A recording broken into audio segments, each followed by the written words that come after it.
and welcome to Raus IAS. This is the Daily News Simplified for the date 21st September 2024. And for our today's discussion, we have picked up these following 6 articles. 2 articles will be discussed in reference to mains discussion, and whereas we will discuss 4 MCQs for our prelims, from our prelims point of view. Okay. Now let's start with the very first article of ours, which appeared on multiple pages of the Hindu also, and it also appeared in Indian Express. And this news article says that recently the Bombay High Court has struck down the center's fact check unit mechanism. So essentially, what happened that in the year 2023, last year, government did an amendment to the IT rules 2021, and in that amendment, that is, government brought out IT rules 2023. Okay, so in the IT rules 2023, there was a mechanism to set up fact check units.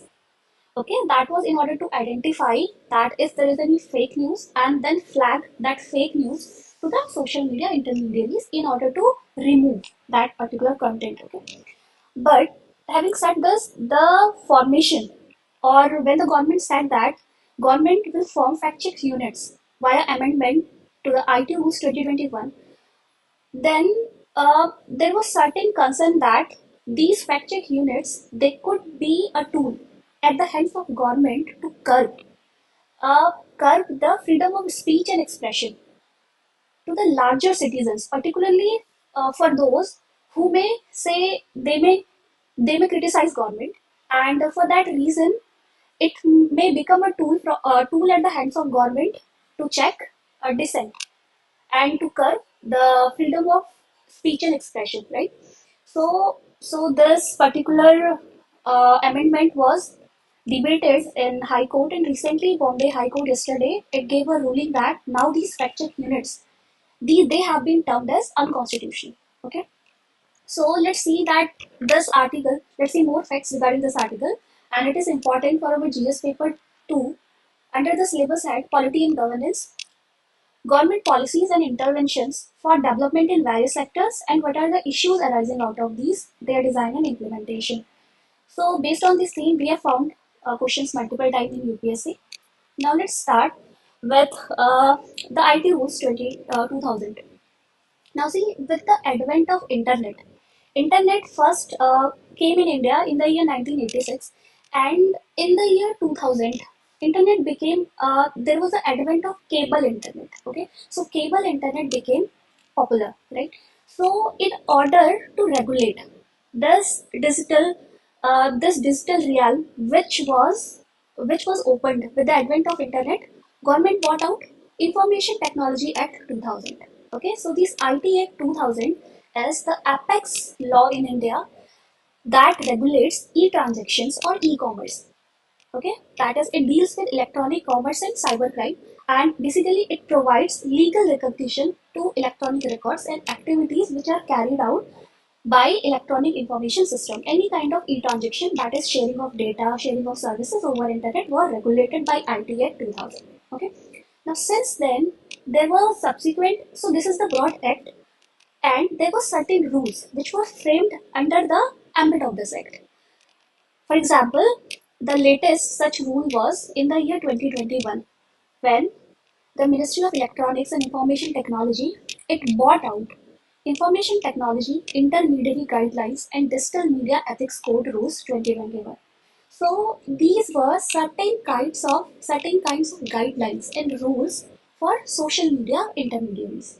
So basically, social media was divided into two parts: social media intermediaries or and significant social media intermediaries. So significant social media intermediaries, that is the platforms who have a user base of more than 50 lakh. So they had more obligations in terms uh, in terms of regulating their platforms. Okay, so in this IT Amendment Rule 2021, in this IT Rule 2021, so these were rules for social media, digital news platforms, and OTT platforms. We are not going into details of this IT Rules 2021. Rather, we are more interested in this amendment to this IT Act in the year 2023. So, what happened in the year 2023?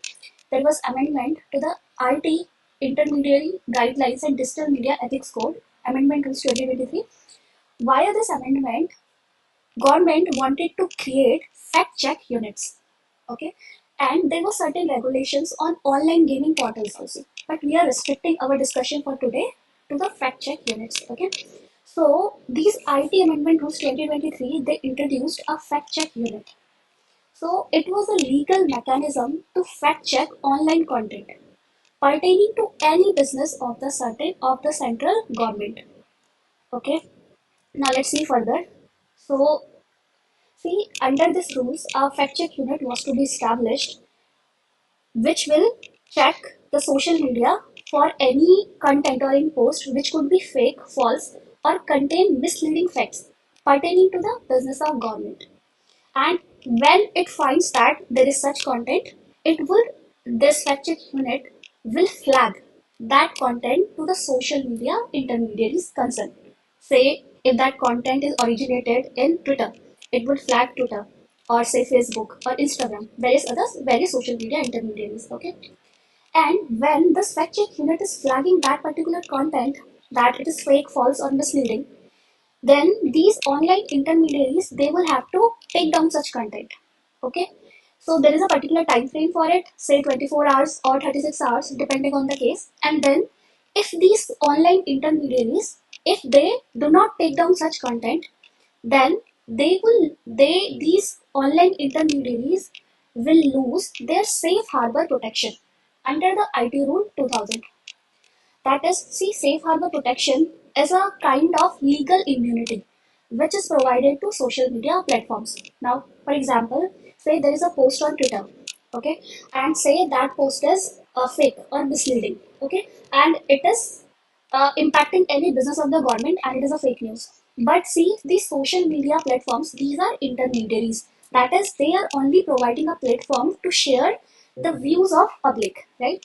So these social medias, just being the intermediaries, they are provided with some immunity, right? So this immunity is known as safe harbor protection. That okay, you are not responsible for the content which has been originated by a particular person or individual. Okay, but but in case if that content is fake or misleading, these fact check units they can flag it, and then these social media intermediaries have to remove it. But if they don't do it, if these intermediaries don't do it, then in that case they will lose their safe harbor protection. Okay. But now see what are the issues. Now this seems okay, right? But what are the issues regarding this amendment? The issue is that the petitioners who filed a petition against this amendment in the Bombay High Court, they said that the incessant use of this fact check unit, see this fact check unit because this is a body which has been made by central government. Okay, so this body, if any say if any particular if any person is passing a political satire or any joke aimed at government, then what could government do? Government could take arbitrary action against that person.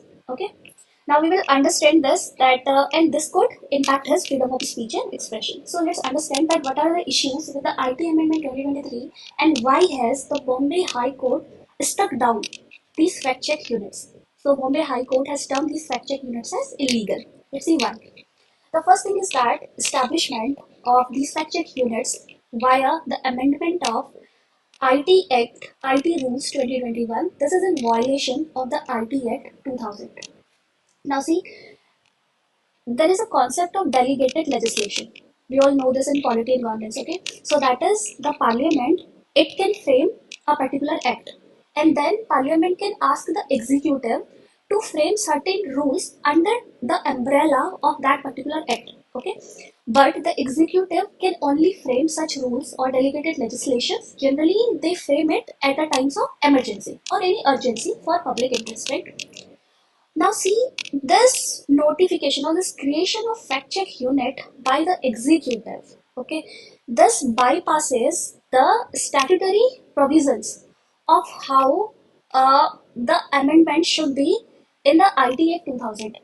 See in the Parent Act IT Act 2000, there is not a mention. It doesn't mention creating fact check units.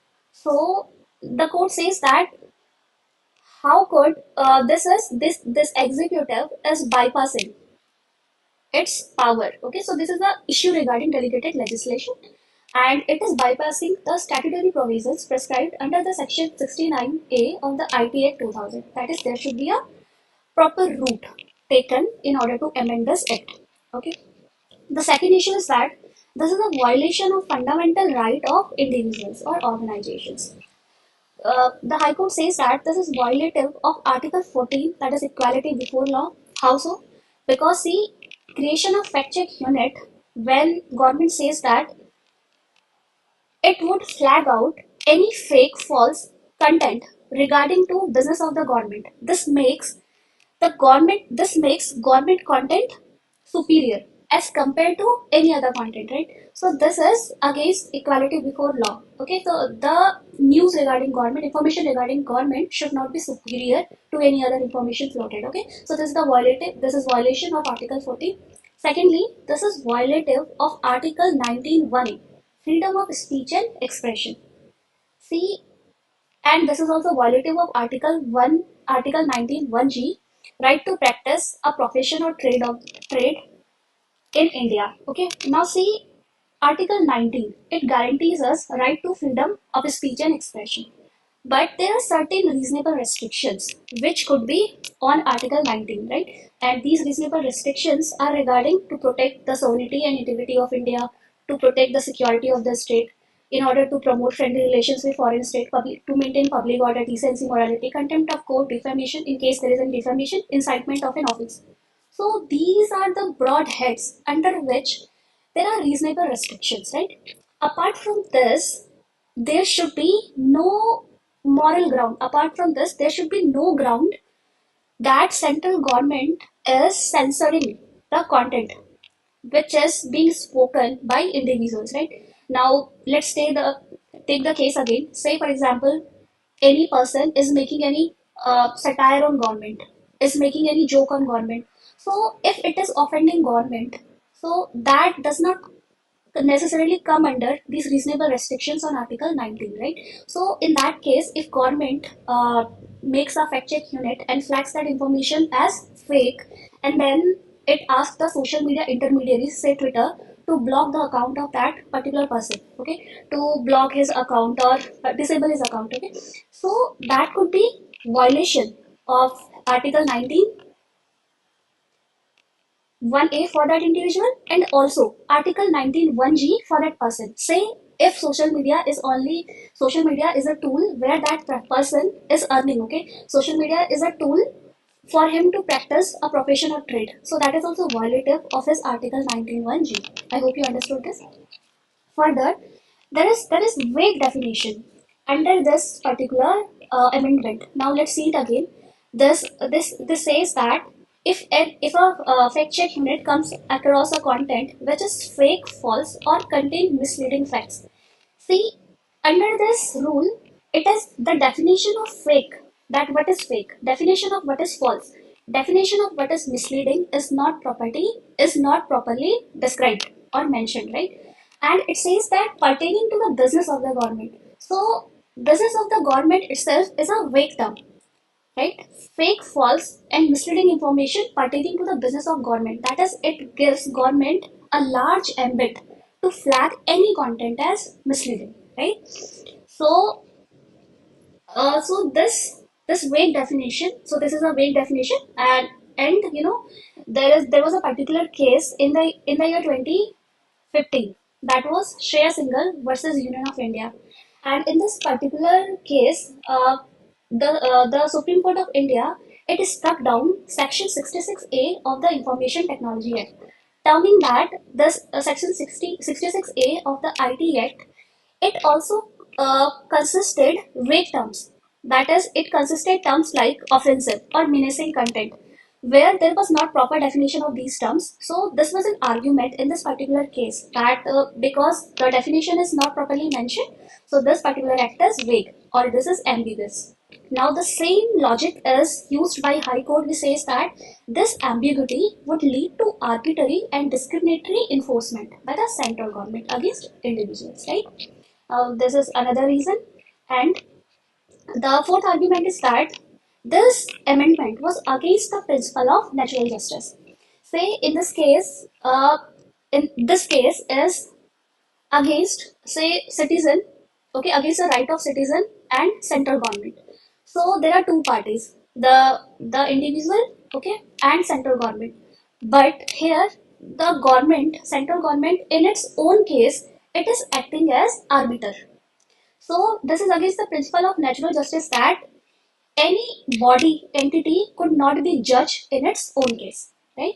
But by the creation of fact check unit, government is becoming the sole arbiter. That is, has government has the sole right, government has the sole power to determine authenticity of any content, right? So this could this could make this could lead to arbitrary actions by the government, right? And it is against the principle of natural justice.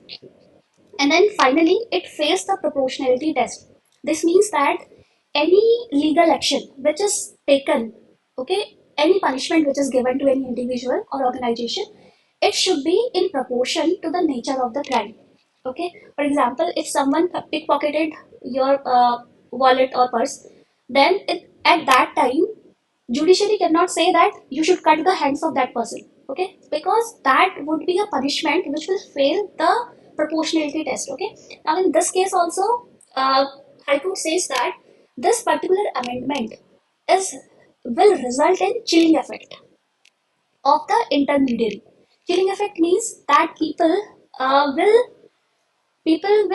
be frightened to post in social media, okay, due to the fear of fact check units, or it would be uh, or it is threatening the intermediaries uh, of losing their safe harbor. And this is, in one sense, threatening the intermediaries to lose their immunity, right? So this fails the proportionality test, and also this particular amendment is the violation of Supreme Court ruling in Shreya Singhal versus Union of India case. Let's see it again. So Shreya Singhal versus Union of India case is a landmark judgment in the year 2015, in which the Supreme Court of India, it struck a particular section, which was Section 66A of the Information Technology Act of the IT Act 2000. And this was due to various grounds, that for example, there were certain words like offensive and menacing, and these words were vague or ambiguous. And the second reason was that this particular section said that any person, if he is transmitting any offensive or menacing content in social media, so that person, some kind of legal action could be done on that person, right? Now this particular rule also, it also sent a chilling effect on freedom of speech and expression, right? So this was the logic of Supreme Court in this particular case, and the High Court of the Bombay High Court has also taken same reasoning, right? Now, what should be the way forward? The way forward in this case, and as suggested by Shreya Singhal, by Supreme Court in the Shreya Singhal case, is also that there should be a balance between the freedom, the rights of freedom of speech and expression of individuals, and also there should be balanced punitive actions or legal actions against them. Okay, so this is that there should be balance between these two. Now, this is all about this article. Now let's move on to our second article for the day, and this is inspired by this news article which appeared on the page number 6 of the Hindu Business Line. And this news article, it's about water policy or water governance in India. So the author in this news article says that, see, there are certain concerns regarding water governance in India. Now, in the year 2015, government established Mihir Shah Committee to look into the issues regarding water governance, or what are the loopholes in water policy or in national water policy of India. Okay, so this committee, which was constituted in the year 2015, it laid out its report in the year 2019. Now, author says that the report has been laid down in the year 2019, but still there is no concrete action taken by central government in this uh, in the context of this report. Okay, so the author says that we have to frame a robust national water policy in order to solve the issues regarding water governance. Okay, so in this context, let's see that what are the present issues in water governance in India. Now, see, starting from the facts that water is an important natural resource, and India hosts around 18% of global population. But for 18% of global population, we have just 4%, around 4% of water resources in India, right? So it becomes really precious for us, and because water is important for everything, that for drinking and for agriculture, irrigation, industries, right? For every purpose, we need, for environment, biodiversity, we need water resource. Okay. Now there are certain issues in the water governance in India. What are these resources? Now the first thing is that there is a fragmented institutional network. Presently, see, water is a state subject. Okay, so every state, they could make their own water policies. Now there is a national water policy in India. Now since there have been national water policies in India after independence, and presently the latest national water policy was formed in the year 2012. So we have National Water Policy 2012. We have various water policies framed by states, various states. Okay. Apart from this, we have multiple institutions in India for water governance. What are these institutions? These are like Central Water Commission. Okay, Central Water Commission is an apex body under Ministry of Jal Shakti, and it looks into, primarily deals with surface water resources, the construction of hydroelectric power project, irrigation project, among others. Okay, and then we have Central Groundwater Board, and Central Groundwater Board, it deals with groundwater resource mapping, its conservation. Okay, and we have other state level agencies also under state water policies, right? Now we can see that there is these all bodies, they do not have a coordinated approach. Okay, this is the first issue, that having multiple bodies, but result is not positive, right? There is a lack of joint or integrated policy or framework. The second thing is that there is an over reliance on structuralistic interventions. So right from Indian independence, the government of India focused heavily on construction of certain infrastructure projects to manage water supply, right? Like dams, canals, reservoirs, barrages. Though the positive impact was that these interventions, they were very helpful in expanding irrigation, agriculture facilities. Okay, but and drinking water facilities also. But the issue is that when we heavily focused on creating these infrastructure, somehow their social impact, their ecological impact was ignored by the government. Okay, so this can be seen from example that there has been creation of various Himalaya is a fragile region, right? We see haphazard creation of hydroelectric power projects in Himalayan fragile ecosystem. Okay, for example, the Tihiri Dam. By the creation of Tihiri Dam, there was submergence of a large extent of fertile land.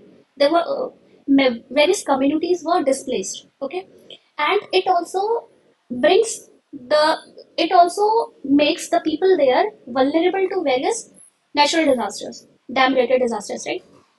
So that we missed on the enormous social impact and ecological impact by haphazard creating these infrastructure projects. Okay. Thirdly, there is an inefficient irrigation practices and excessive groundwater extraction.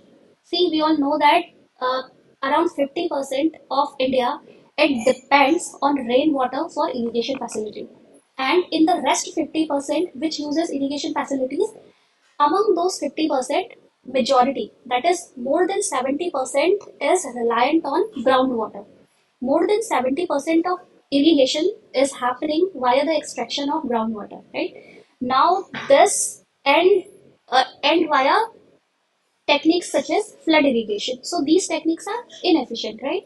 And this leads to excessive groundwater extraction. There are various subsidies which are given to various states. There is plantation of various water guzzling crops. Okay, so these are certain issues which are leading to this issue regarding water governance, right? And fourthly, there are issues regarding interstate water disputes. Now, see, despite the creation of interstate water tribunals, now, for example, in the Kaveri dispute, in the case of Kaveri River dispute, Kaveri River is disputed primarily uh, in the states like Karnataka and Tamil Nadu, and certain other states like Kerala, they are also involved here. So, see, this Kaveri River dispute, despite of the creation of tribunal for it in the year 1990, and in the year 2018, Supreme Court has given judgment, final judgment regarding Kaveri River water dispute. But still, there are challenges regarding how the water will be distributed between the states. Okay, so these challenges persist, and there are certain others. Same in other states also. For example, in Yamuna, there is a Yamuna water sharing conflict. Okay, so still we have see, due to these conflicts, what are the problems? The problems is that the state, they are focusing primarily on these issues, right? But they are not focusing on rejuvenating the riverbed of Kaveri or certain other rivers, right? So the watershed management, the issues like watershed management, riverbed restoration, these all issues are subdued, and only the political issues are highlighted. Okay, so this is one issue, and also there is a lack of decentralized approach in water management. Now, see, ideally, water is a resource which is used by everyone, right? So there should be a localized approach. So, or a decentralized approach the right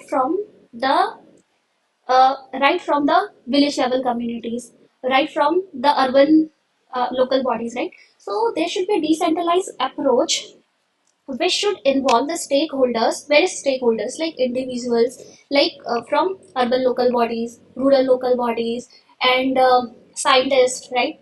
Uh, Other stakeholders from state government, national government, right? So there should be a decentralized approach in water management, integrated as well as decentralized approach. But this is missing in India.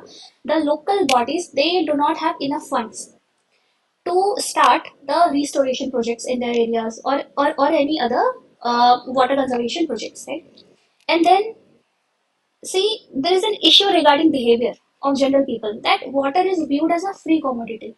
So, see, water is a precious resource, but water is viewed as a free commodity, and there is an excessive extraction of groundwater and indiscriminate use of water, right? So, and plus, there's an issue of water pollution also, which can be that there is an ineffective implementation of laws.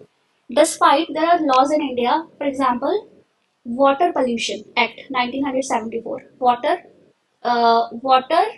water protection and conservation, water pollution prevention and control Act 1974. Okay, so there are certain laws in order to check that there is no pollution in the river bodies and various other acts. But despite having these acts, we have seen that there is rampant pollution or discharge of or liquid waste discharge in river bodies, right? So there are issues regarding this law implementation. So these are broad issues. Now the author says that, or these are the key recommendations of the Mearshar committee, that how should we, that the Mishar says that, see, we need a national water policy. Presently, we have National Water Policy 2012, but that policy is outdated, and now we need a new water policy. And for that, what should be solutions? These are the key recommendations, but see, let's understand them. The first solution is integrated water resource management. That is, there should be an integrated management of water resources, right? Now, how it could be done? This could be done, for example, by making integrated policies at the policy level, integrated policy level. Okay, so these policies, that is, there should be a framework, a broad framework, which should be provided by national government, and then there should be state level policies also, which should take in account the local needs of states, right?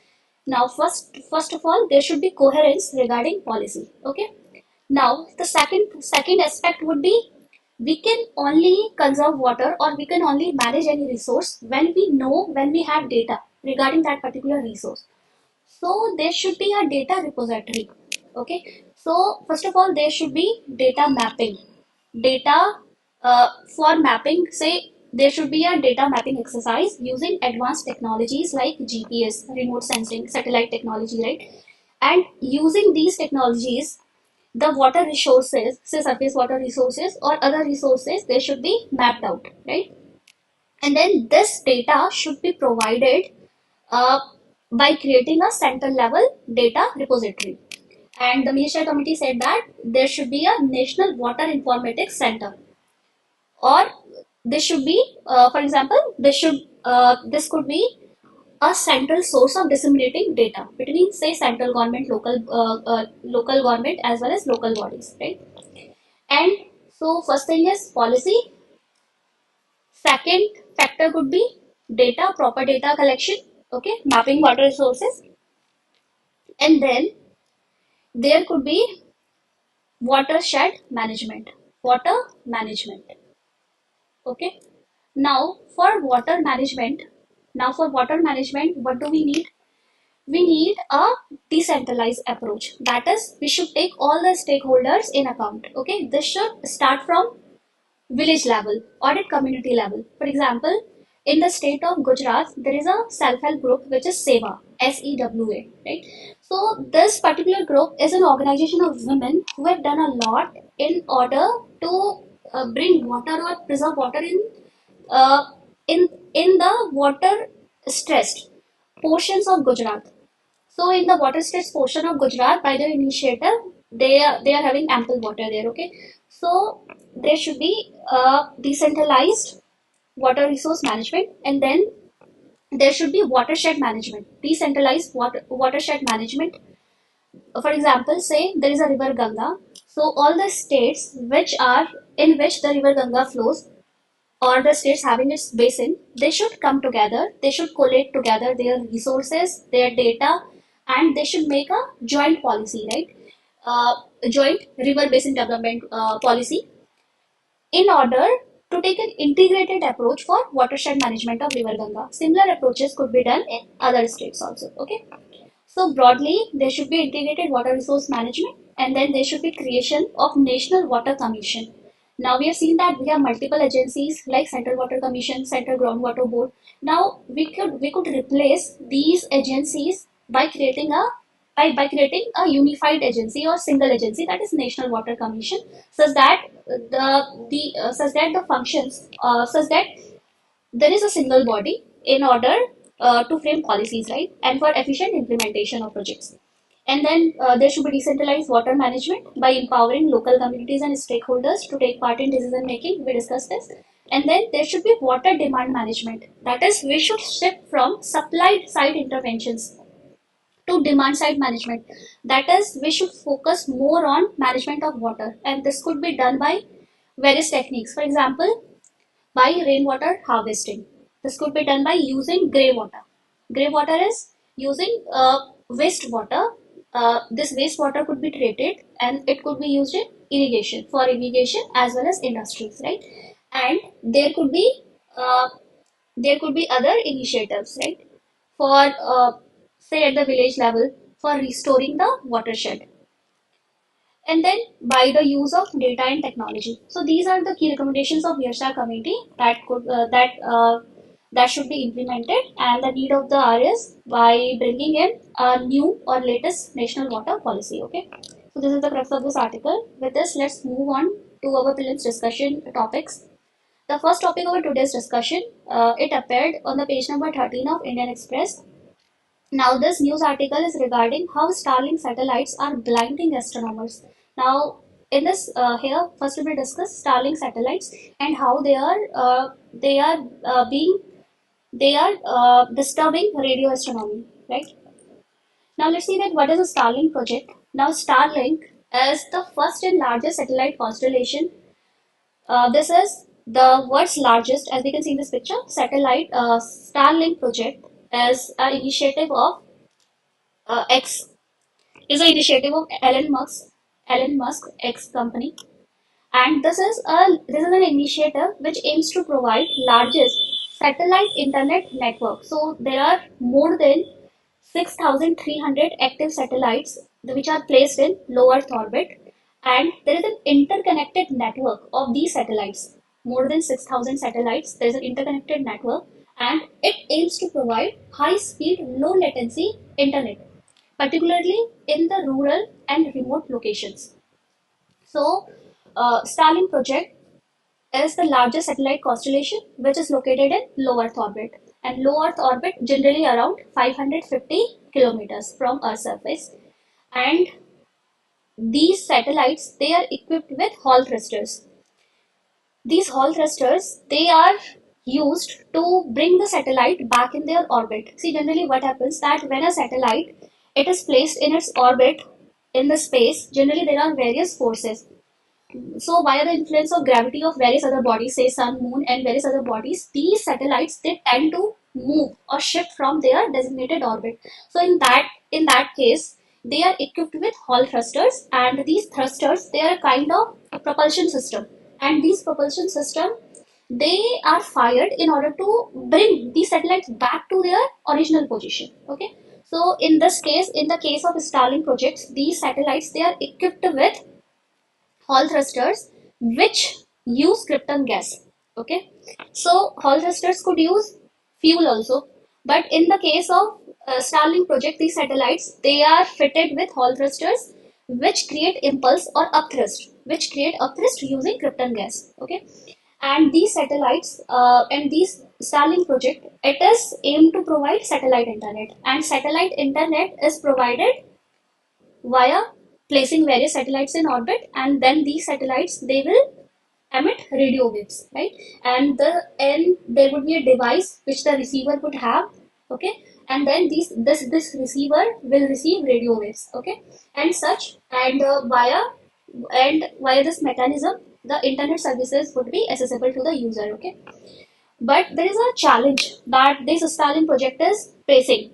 What is the challenge? The challenge is that over 6,300 active satellites in Starlink project, they are emitting unintended electromagnetic radiation, or this is commonly referred to as radio noise. That is, these satellites, they are emitting radio waves.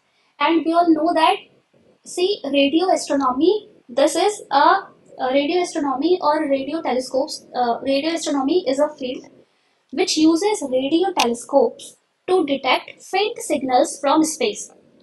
Okay, so these radio waves, as we can see in this image, these radio waves, they are low in energy but high in, but they have the longest wavelength. So these are low energy waves, these radio waves. But these Starlink satellite, they are also emitting radio waves, and these radio waves, they interfere with the radio waves which are being sent by the deep space objects. For example, these radio waves which are coming from pulsars, which are coming from black holes. Okay, so in one sense we can say that it is this, the satellites, they are interfering with space observation using radio waves. Okay, so this is a challenge, and the author says that there should be certain legislations in order to regulate it. Okay, regulate these satellites. Now based on this information, let us solve this question. This says that consider the following statement with reference to Starlink project. Now UPSC in the science and technology, it asks questions regarding space technologies, as we have seen. As in the year 2022, we found this particular question which was regarding solar flares. Now let's solve this question, which says that Starlink is the world's largest satellite constellation, utilizing geostationary orbit to provide broadband internet connectivity. Now this statement is incorrect because Starlink, it is utilizing low Earth orbit to provide internet connectivity, not geostationary orbit. Okay, so this is an incorrect statement.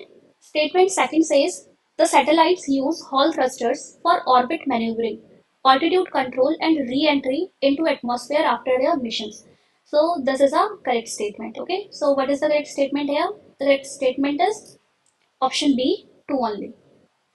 Now let's move on to our next article for the day. This news article, it appeared on the page number 10 of the Hindu, and it says that India's third indigenous nuclear power reactor, it attained criticality, that it is now fit for commercial operation. Okay. Now see, this is a 700 megawatt nuclear power reactor which has been indigenously developed by India, and it is located in Rawatbhata district of Rajasthan. Now, Rawatbhata district of Rajasthan already has 6 nuclear power reactors which are operational, and this is one more addition. Okay, and presently NPCIL, Nuclear Power Corporation of India Limited, it presently operates 24 reactors in India, which have a total capacity of around 8 gigawatt. Okay, and there is the aim of government of India that by the year 2031-32, Government aims to scale up this nuclear power capacity to 22 gigawatts from 8 gigawatts presently. Okay. Now let's see a few facts regarding that this news article. Okay. Now see, nuclear power, nuclear energy, it could be created via two processes. Okay. First process is nuclear fission. Second process is nuclear fusion. Now, what is nuclear fission? Nuclear fission is a process in which a heavy nuclei it disintegrates into lighter nuclei, and in this process, nuclear energy is released. Now, let's see the case of uranium. This is the nucleus of uranium 235. Uranium 235, this is being hit by a thermal neutron or a slow moving neutron. And when this neutron it hits uranium 235 isotope, it breaks down into smaller nuclei, that is in this case krypton and barium. And in this process, nuclear energy is released, and there is also and three neutrons are also released. So this is the process of nuclear fission. Now there are some important facts to know here that naturally occurring uranium, it is composed of three isotopes. Majority, that is 99.2% of natural uranium is uranium 238 isotope, which is not fissile, and around 0.7% of it is uranium 235, which is fissile, and then we have a minor concentration of uranium 234 isotope also. Okay, so but in order to sustain nuclear fission reactions, we need uranium 235 isotope, which is fissile. Okay, so there is an enrichment process, uranium enrichment process, in which the concentration of uranium 235 is increased to make it to make the nuclear fission process is sustainable or feasible. Okay, now what is criticality of a nuclear reactor? Any nuclear reactor would be said that the nuclear reactor is critical when the number of neutrons produced in nuclear fission reaction will be equal to the number of neutron lost through absorption, leakage, and other processes. That is, see in this case, one neutron is hitting uranium isotope and there is three neutrons which are being produced. But not all these neutrons will hit other uranium isotopes. That is, some of these neutrons will be absorbed, some of these neutrons would be lost. So, in order that any nuclear fission reaction is sustainable or functioning on its own, we need a balance between number of neutrons created and number of neutron lost. So criticality is when the number of neutron produced is equal to the number of neutron lost through absorption, leakage, and other processes. Okay. Now this is all about this article. Now let's see a multiple choice question regarding it.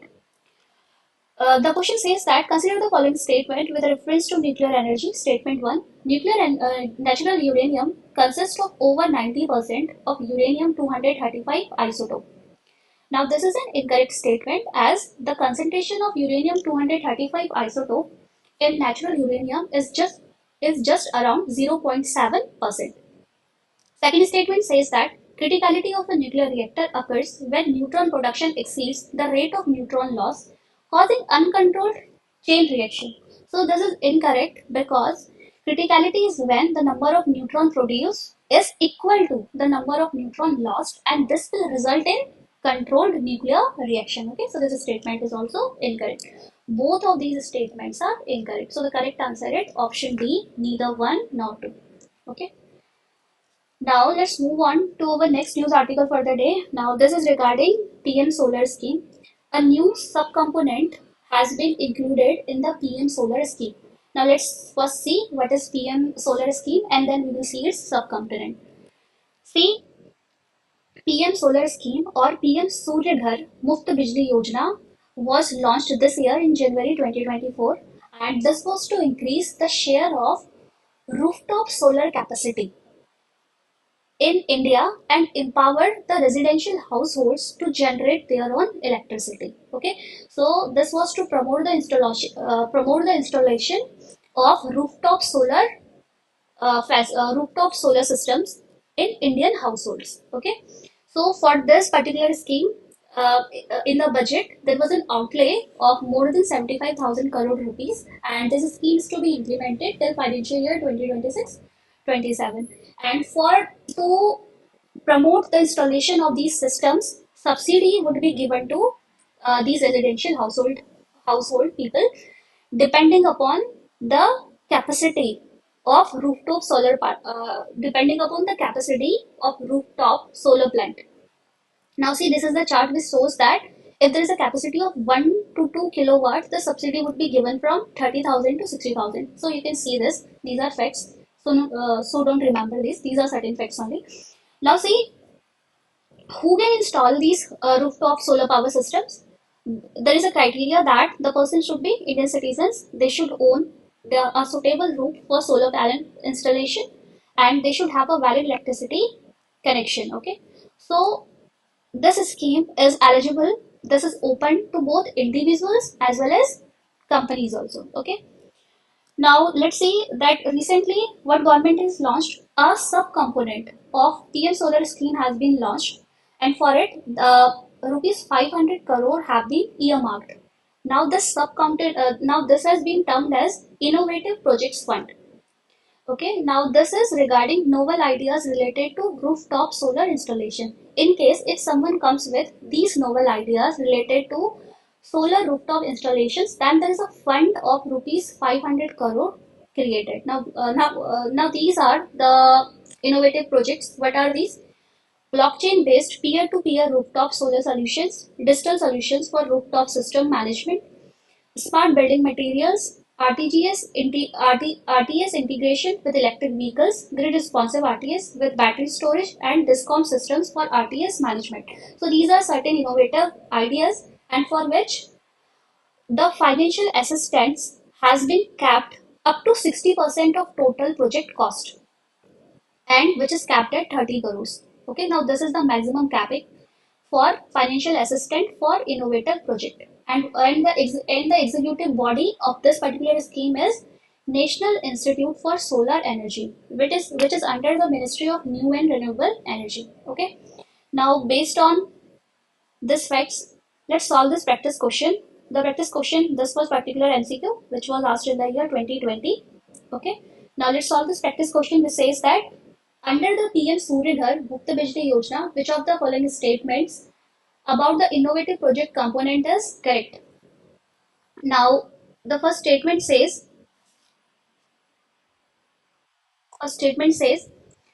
it provides maximum financial assistance of rupees 50 crore for innovative projects. Now, this is incorrect statement because the maximum financial assistance would be 60 crores or sorry 30 crores. Okay.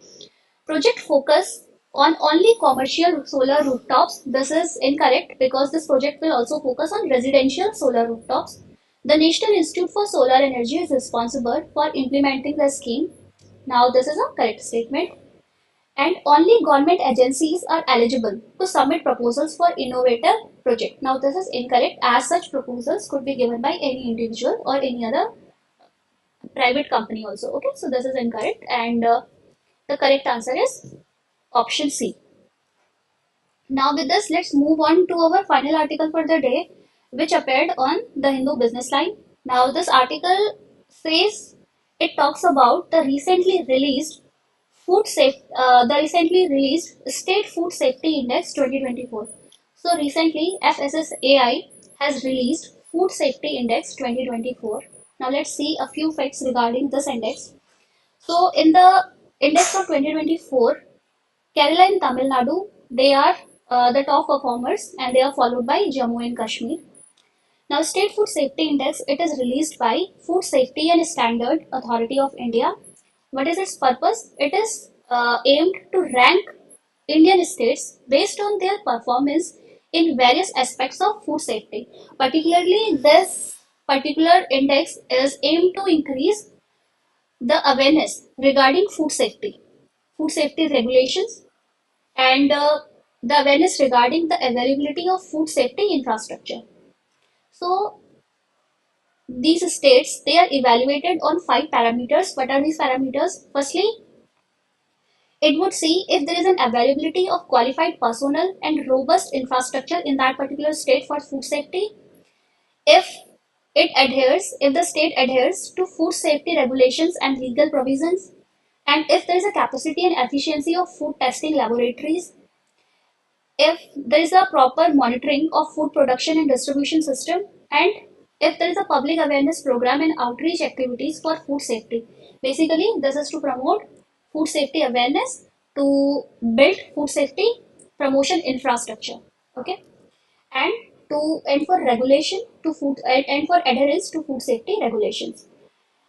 Now, this index is released by FSSAI.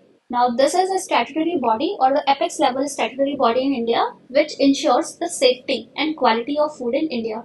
Now, these are certain functions of this body which are formulation of food safety standards. That what are the standards which will govern food safety? Enforcing food laws and regulations in India. It conducts public awareness campaign to educate consumers about food safety practices. FSSAI, it distributes licenses and registers food businesses which are operating in India, and it will also accredit food testing laboratories. It will promote research and development in activities related to food safety and technology, and it collaborates with international organizations to promote food safety, harmonization, and food safety and food standards in India. So that the standards of India they're at par with international regulations. So these are some functions of FSSAI. Now, let's solve this practice question regarding this news article, which says that with reference to State Food Safety Index, consider the following statement. Statement 1. The index is released by Food Safety and Standards Authority of India. This is a correct statement. The aim of the index is to foster competition and drive positive changes in the food safety ecosystem across the country. This is also the correct statement. Human resources and institutional capacity and consumer empowerment are among the parameters of this index. So this is also correct statement. So the correct answer would be all three, as all three statements are correct. Now this is the end of today's session. If you have any doubt, you can ask us in the comment section. Thank you.